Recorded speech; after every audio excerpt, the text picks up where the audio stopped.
গত রাতেই দীপক বিয়ে করে নতুন বউকে নিয়ে বাড়ি ফিরছিল, কিন্তু মাঝপথেই তার বউ হারিয়ে যায়। বাস এখান থেকে শুরু হয় এই অসাধারণ মুভির কাহিনীটি। এখন দীপক কি শেষ পর্যন্ত তার বউকে খুঁজে পায়, তা জানতে হলে দেখতে হবে এই পুরো ভিডিওটি। হ্যালো ভিউয়ার্স, মুভি লাভার্সে আপনাদের স্বাগতম। গল্পের শুরুতে দীপক নামের একটা ছেলের সাথে ফুলকুমারীর বিয়ে হয়। বিয়ের পর গ্রামের মেয়েদের ঘোমটা দিয়ে চলাফেরা করতে হয়, তাই ফুলের মা তাকে লম্বা করে ঘোমটা টেনে দেয়। দীপকের পরিবার একদিন আগেই তাদের গ্রামে চলে আসে, কিন্তু দীপক ফুলকে নিয়ে আজ তাদের গ্রামের উদ্দেশ্যে রওনা হয়। প্রথমে নৌকা দিয়ে নদী পার হয়ে বাসে উঠতে হয়।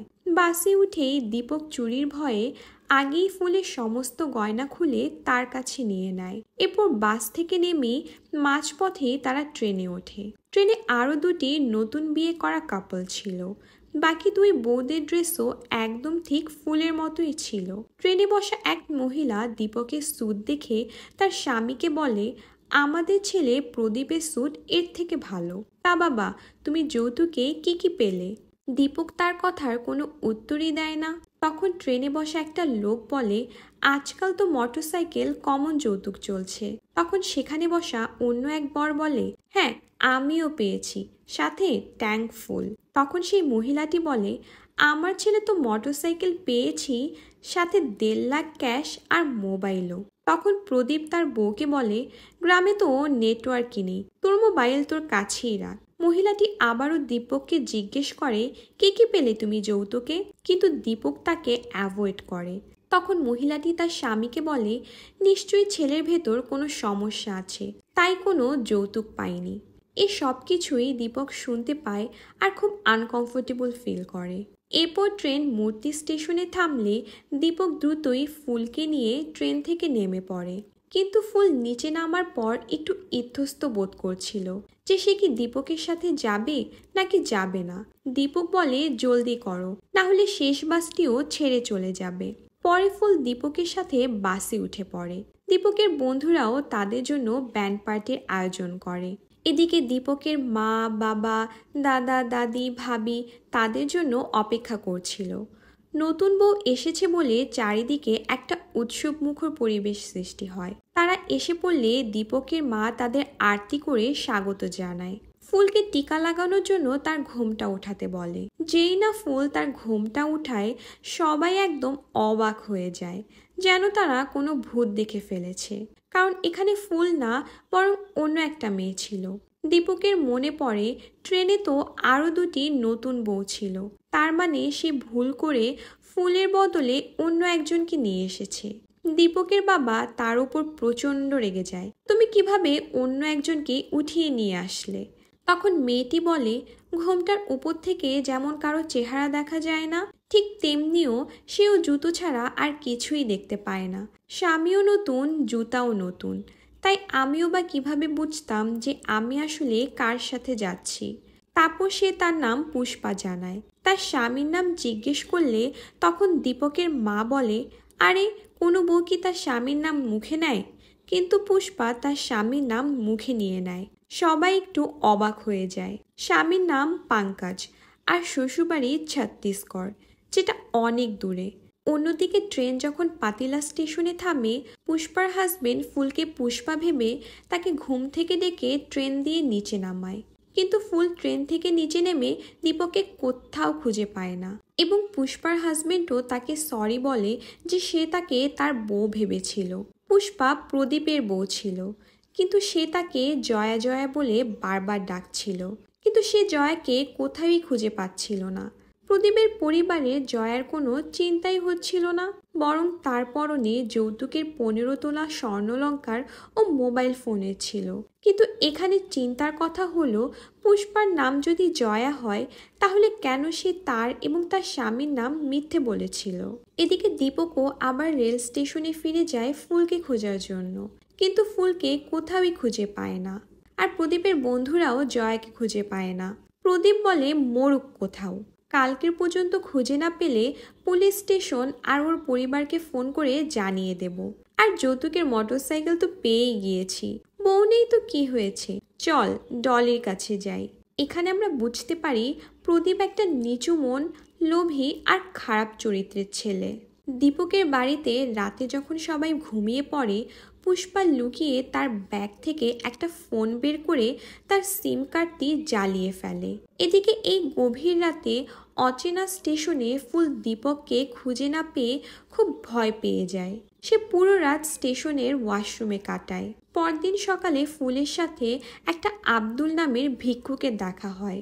তাকে দেখেও ফুল অনেক ভয় পেয়ে যায়।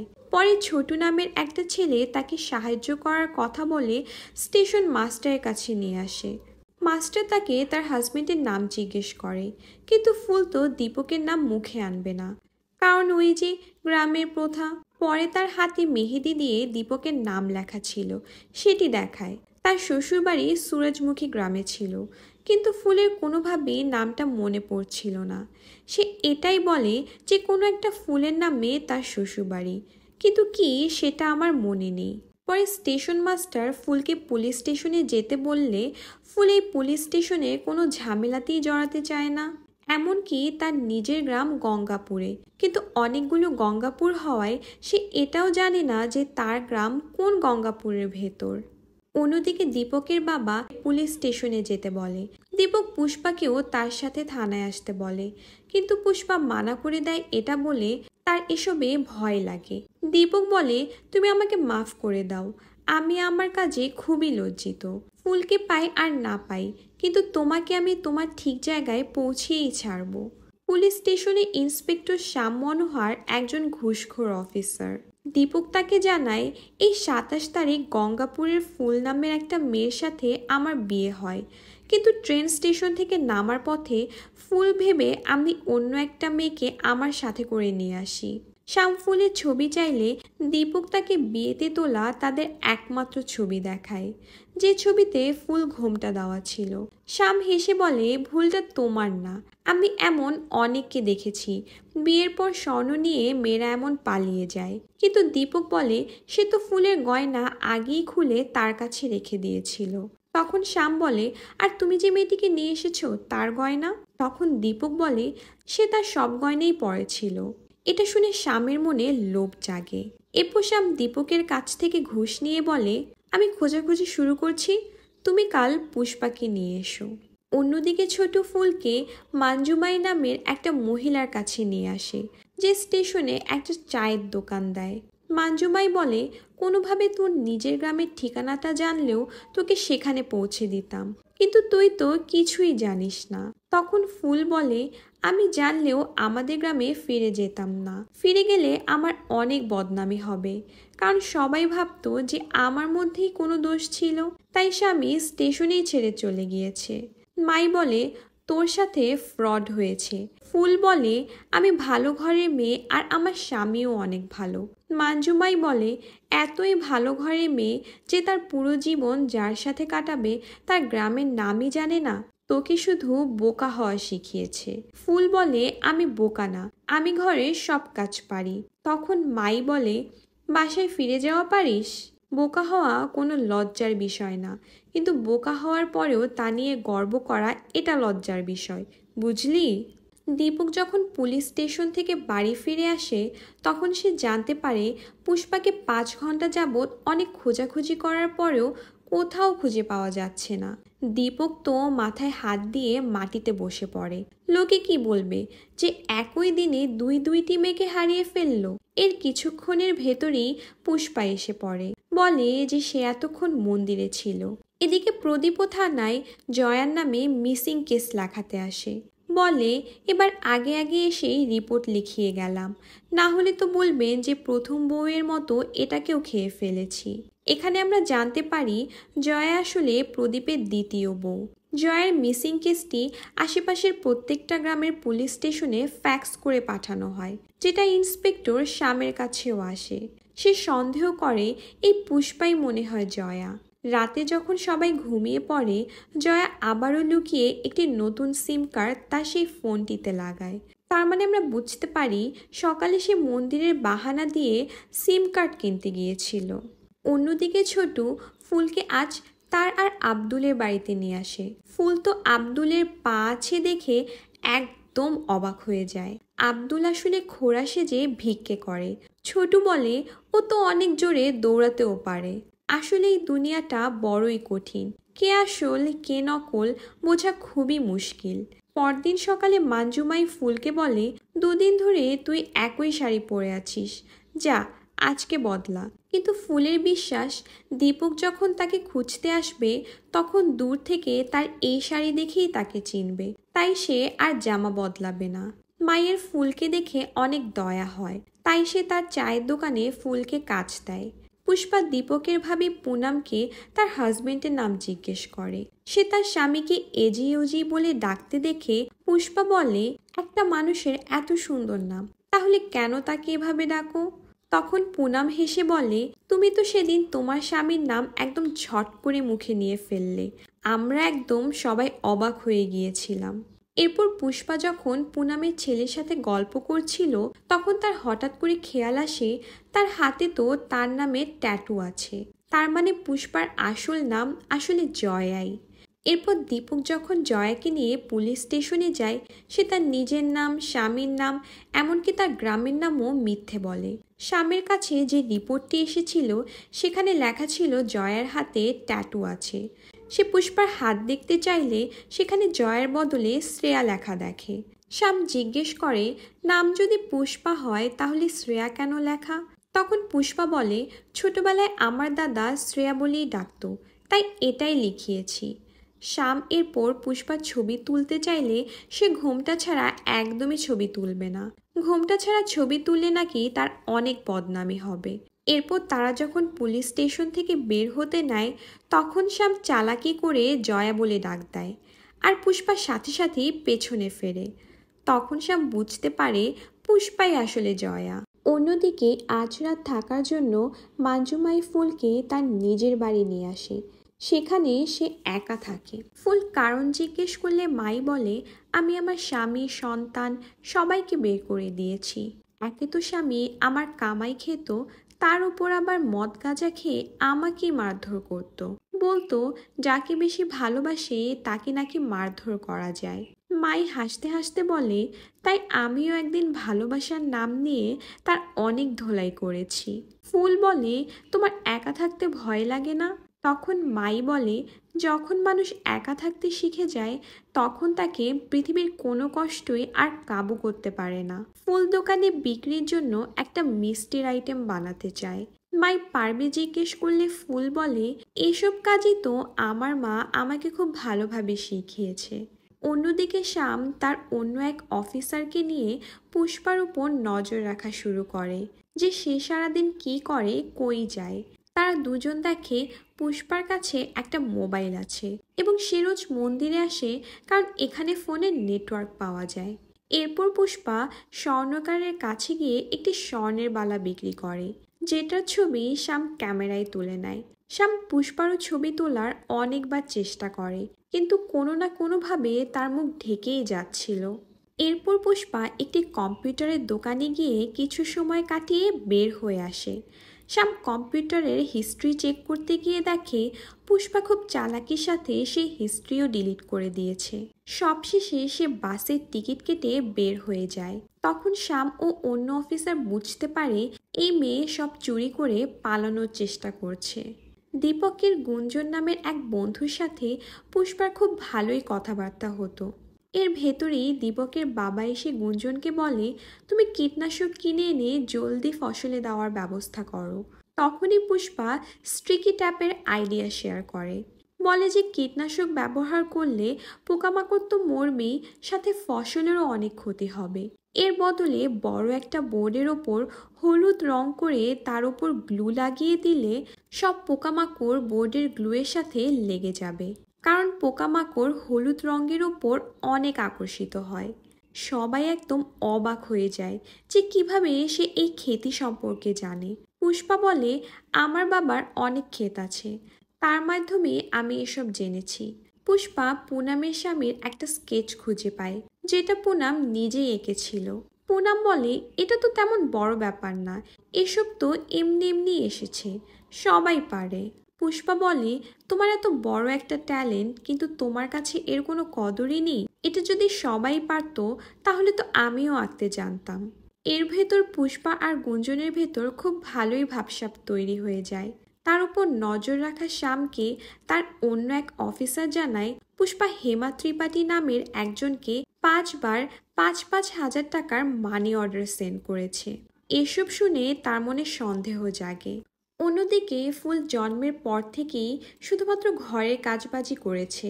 বাহিরে কাজ করার পরে ফুল বুঝতে পারে সে তো এসব কাজও করতে পারে। ফুল বলে, কেন আমাদের পরিবার মেয়েদের এমন পরনির্ভরশীল বানায়? কেন আমাদেরকে কোনো সুযোগই দেওয়া হয় না? মাঞ্জুমাই হেসে বলে, হয়তোবা ভয়ের জন্য। মেয়েরা যেমন ফসল ফলাতেও পারে তেমনিভাবে তার রান্নাও করতে জানে, বাচ্চা জন্মও দিতে পারে, আবার বড়ও করতে জানে। হিসেব করলে মেয়েদের পুরুষ মানুষের তেমন একটা দরকার পড়ে না। কিন্তু এসব কথা যদি মেয়েরা জেনে যায় তাহলে ছেলেদের তো সর্বনাশ হয়ে যাবে। এখন বুঝতে পেরেছিস কি ফ্রড চলছে? ফুল বলে, আমি ডিসাইড করেছি, বাড়ি ফিরে আমি ছোট বড় যাই হোক কোনো কাজ তো নিশ্চয়ই করব। এদিকে দীপকও তাদের বিয়ের দিনগুলোর কথা মনে করে ফুলকে অনেক মিস করছিল। তাই সে মাতাল হয়ে অনেক রাত করে ঘরে ফিরছিল। আর ওই রাতেই পুষ্পা তার সব জিনিসপত্র নিয়ে সেখান থেকে ভেগে যাওয়ার প্ল্যান করে। কিন্তু দীপকের এমন অবস্থা দেখে তার খুব খারাপ লাগে, তাই সে প্ল্যানটি ওই দিন ক্যান্সেল করে। পরদিন মাঞ্জুমাই ফুলের হাতে কিছু টাকা দেয়, কারণ তার বানানো মিষ্টির বিক্রি খুব ভালোই হচ্ছিল। টাকা পেয়ে তো ফুল খুব খুশি হয়ে যায়, কারণ জীবনে এই প্রথমবারের মতো সে উপার্জন করেছে। অন্যদিকে শ্যামের কাছে পুষ্পার ছবি এসে পড়ে। তখনই সে কনফার্ম হয়ে যায় যে পুষ্পাই আসলে জয়া। সে দ্রুত গিয়ে পুষ্পাকে অ্যারেস্ট করে ফেলে আর সবাইকে জানায় এই মেয়েটি তো চোর। সে ছেলেদের নিজের জালে ফাঁসিয়ে সব লুটপাট করে ভেগে যায়। জয়া দীপককে কিছু বলতে চায়, কিন্তু দীপক তার কোনো কথা শুনতেই রাজি না, কারণ জয়া আগে অনেক মিথ্যে কথা বলেছে। তাই তার কোনো কথাই বিশ্বাস করা দীপকের জন্য এখন অসম্ভব। এই নিউজটি যখন গুঞ্জনের কানে আসে সে দ্রুতই দীপকের বাড়ি এসে সবাইকে বলে, জয়া চোর না, বরং ও তো ফুলকে খোঁজার জন্য তোমার সাহায্য করছিল। এরপর সে একটি মিসিং পোস্টার দেখায়, যেখানে ফুলের একটি স্কেচ সহ ফোন নাম্বার আর ঠিকানা দেওয়া আছে। পুনম দেখে বলে, আরে এটা তো আমি এঁকেছিলাম পুষ্পার কথায়। গুঞ্জন বলে, পুষ্পা আমাকে দিয়ে এই পোস্টারটি প্রিন্ট করিয়েছে এবং আশেপাশের সব জায়গায় লাগাতেও বলে, যেন ফুলকে দীপক দ্রুতই খুঁজে পায়। আর অন্যদিকে এই মিসিং পোস্টারটিও ঠিক ফুলের কাছে পৌঁছে যায়, যেটা দেখে ফুলের খুশি তো কোনো ঠিকানাই থাকে না। তারা পোস্টারের দেওয়া নাম্বারে অনেকবার ফোন করে, কিন্তু কেউ ফোনটি রিসিভ করছিল না, কারণ এই নাম্বারটি পুষ্পার ছিল, যেটা এখন ইন্সপেক্টর শ্যামের কাছে আছে।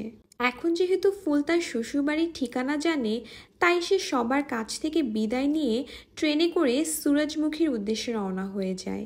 অন্যদিকে দীপক দ্রুতই পুলিশ স্টেশনে গিয়ে ইন্সপেক্টর শ্যামকে সব কিছু খুলে বলে। শ্যাম জয়াকে জেল থেকে বের করে এই পোস্টার ছাপানোর কারণ জিজ্ঞেস করলে জয়া বলে, তাকে জোর করে তার বাবা মা এই বিয়েটি দিয়েছে।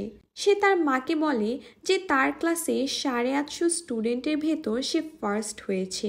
সে আরও পড়াশোনা করতে চায়, দেহরাদুন গিয়ে কৃষি বিষয়ক সাবজেক্ট নিয়ে কোর্স করতে চায়। তার মা বলে ছেলেটি অনেক ভালো পরিবারের, সাথে অনেক বড় লোকও। যদি ভালোবেসে প্রেম দিয়ে কথা বলো তাহলে সামনে তোমাকে পড়তেও দিতে পারে, আর যদি না দেয় তাহলে বুঝবে তোমার কপালে এটাই ছিল। এই বিয়েটি যদি তুই না করিস তাহলে তুই মরা মায়ের মুখ দেখবি। তাই জয়াকে জোরপূর্বকভাবে এই বিয়েটি করতে হয়। বিয়ের দিন সে আত্মীয় স্বজনের কাছ থেকে জানতে পারে তার স্বামীর প্রথম স্ত্রীর সন্তান না হওয়ার কারণে আগুনে পুড়ে মারা গিয়েছে। এখন আগুনে পুড়েছে নাকি তাকে পোড়ানো হয়েছে সেটা ভগবানই জানে। যৌতুকে 10,000 কম দেওয়া হয়েছে বলে সে ভরা সমাজে আমার মাকে গালি দিয়েছে। এখন এমন ছেলে আমাকে সামনে কিভাবে পড়তে দিত? জুনিয়র অফিসার বলে, এতই যেহেতু খারাপ লোক ছিল তাহলে বিয়ের আগেই ভেগে যেতে। ট্রেন থেকে ভাগার কি দরকার ছিল? জয়া বলে, আমি তো ভেগে যাওয়ার কোনো চিন্তাই করিনি, সব ভাগ্যের উপর ছেড়ে দিয়েছিলাম। কিন্তু দীপকই আমার হাত ধরে ট্রেন থেকে নিচে নামায়। এখন ভাগ্যের এমন বড় ইশারা দেখে আমি পেছনে ফিরেই বা কেন তাকাতাম? হেমা ত্রিপাঠী আমার বড় বোন। হাতের চুড়ি বিক্রি করে তাকে মানি অর্ডার সেন্ড করেছিলাম যেন সে আমার হোস্টেল আর কলেজের ফিস ভরতে পারে। বাসের টিকিটও এর জন্যই কেটেছিলাম। তখন দীপক বলে, এতই যেহেতু মিথ্যে বলেছ, একবার সত্যি কথা বলেই দেখতে। তখন জয়া বলে, সত্যি বললে কি থাকতে দিতে আমাকে? আমার আপন মাই আমার কথা শুনল না, তো তুমিও বা কি শুনতে? আমার শুধু 1 সপ্তাহ চুপ থাকলেই হতো, কিন্তু পুরো দুনিয়া আমাকে বাড়ি ফেরানোর জন্য উঠে পড়ে লেগেছে। আমি কিছু চুরি করলে শুধুমাত্র নিজের জন্য একটা সুযোগ চুরি করেছি। আমি এখান থেকে পালাতেই চেয়েছিলাম, কিন্তু দীপকের এমন অবস্থা দেখে ফুলের পোস্টার বানাই যেন ফুলকে তাড়াতাড়ি খুঁজে পাওয়া যায়। শ্যাম জয়ের ফোন চেক করলে 12টার মতো মিস কল দেখতে পায়। কল ব্যাক করলে জানতে পারে ফুল ট্রেনে করেই বাড়ি ফিরছে। সে দীপককে যেতে বলে, কিন্তু জয়াকে যেতে দেয় না, কারণ তার স্বামী প্রদীপ তাকে নেওয়ার জন্য আসছে। এরপর প্রদীপ তার লোকজন নিয়ে স্টেশনে এসেই শ্যামকে ঘুষ দেয় যেন এই কেসটি ডিসমিস করে দেয়, আর শ্যামও তা করে। এরপর প্রদীপ উঠেই জয়াকে একটা কষিয়ে থাপ্পড় মারে আর বলে, বাড়ি ফিরেই তোকে মজা দেখাচ্ছি। প্রদীপ জয়ের হাত ধরে থানা থেকে বের হতেই নেয়, তখন শ্যাম বলে, একটা কেস তো ক্লোজ করলাম, কিন্তু এখনো একটা বাকি আছে। জয়ের মুখের রক্ত মোছার জন্য তাকে একটি রুমাল দিয়ে বলে, ম্যাডাম একটা প্রাপ্তবয়স্ক মেয়ে, তাই তাকে জোর করে নিয়ে যেতে পারবে না। এই যে তুমি থানায় যৌতুক নেওয়ার কথা, জয়ার গায়ে হাত ওঠানোর সাহস সহ তাকে ভয় দেখানো, ধমকানো, এটা কিন্তু অনেক বড় অপরাধ প্রদীপ বাবু। জয়া যদি তোমার বিরুদ্ধে ফিজিক্যাল অ্যাবিউজ আর যৌতুকের কেস ফাইল করে, তাহলে কিন্তু তোমাকে জেলে যেতে হবে। তখন তোমার প্রথম বইয়ের কেসটিও রিওপেন হবে, যে সে আগুনে পুড়ে মরেছিল নাকি তাকে পুড়িয়ে মারা হয়েছে।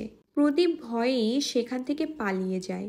জয়ার খুশি তো কোনো ঠিকানাই থাকে না, কারণ সে বুঝতে পেরেছিল যে অফিসার শ্যাম আসলে তার পক্ষেই। ঘুষ নিলেও সে ঠিকই একজন ভালো অফিসার। শ্যাম জয়ার সব গয়না ফিরিয়ে দিয়ে বলে, ভালো করে পড়াশোনা করো। অন্যদিকে দীপক দ্রুতই সাইকেল করে ট্রেন স্টেশনে পৌঁছায়। ফাইনালি দীপক ফুলকে ফিরে পায়। দুজনেই দুজনকে পেয়ে খুশিতে আত্মহারা হয়ে যায়। দীপকের পরিবারও ফুলকে ফিরে পেয়ে অনেক খুশি হয়। এদিকে মাঞ্জুমাইও ফুলের নিউজটি পেয়ে খুশিতে তার চোখে পানি এসে পড়ে। সবশেষে দেখতে পারি জয়া দেহরাদুন যাচ্ছে পড়াশোনার জন্য। দীপকের পরিবার তাকে বিদায় দেওয়ার জন্য বাস স্টেশন পর্যন্ত এসেছে। জয়াও সবাইকে বিদায় দিয়ে ফাইনালি তার স্বপ্ন পূরণের উদ্দেশ্যে রওনা হয়। আর এখানে এই সুন্দর মুভিটির সমাপ্তি ঘটে। আজও গ্রাম অঞ্চলে যেমন যৌতুকের প্রথা রয়েছে, ঠিক তেমনিভাবেই মেয়েদের পর্দার আড়ালে শুধুমাত্র ঘর সংসারের কাজবাজ শেখানোকেই প্রাধান্য দেওয়া হয়। আজও প্রত্যন্ত গ্রাম অঞ্চলের মেয়েদের ইচ্ছে আর স্বাধীনতা বলতে কিছুই নেই, তা এই মুভিতে খুব সুন্দর করে ফুটিয়ে তোলা হয়েছে। মুভিটি ভালো লাগলে লাইক, শেয়ার আর কমেন্ট করতে ভুলবেন না।